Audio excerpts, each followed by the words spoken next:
Tashmë e dim që rubrika e vërtet e pavërtet vjen për ju, e cilat janë risit e kësaj jave që po e lëm pas. I ndjekim bashkë në vjem sepse as unë nuk i di.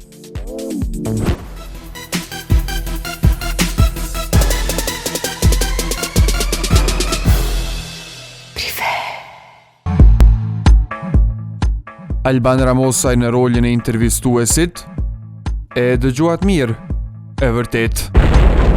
Këngëtarit Alban Ramosaj nuk po i del boll muzika, a i ka të tjera ide në kokë me të cilat është e sigur që do jetë edhe më afër ndjekësve të tij.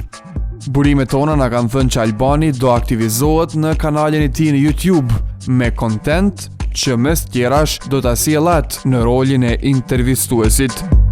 Mysafirja sigurisht që do jetë motra e tij Triksa, që ka ende shumë për të thënë e ka plot pyetjeve për t'ju përgjigjur, përfshir ato që do prekin anën personale të saj.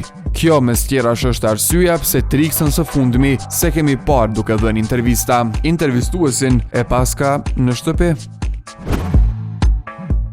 Mozik dhe Ledri në bashkëpunim. Edhe kjo e saktë. Dy reperët, Ledri Vula dhe Mozik, me shumë jazz do t'i bashkojnë forcat. Ata shumë shpejt do të sjellin një këngë të përbashkët, e cila ishte pritur prej kohësh nga fansat, por që nuk dukej të ishte në radar, të paktën deri tash. Burimet të sigurta të prijeve kanë bërë të ditur se puna në studio është thuajse në përfundim e sipër dhe pritja për këtë këngë nuk do jetë e gjatë. Është dashur shumë kohë të ndodhë një bashkim i tillë forcash dhe sigurisht dy reperët nuk do të na zgënjejnë.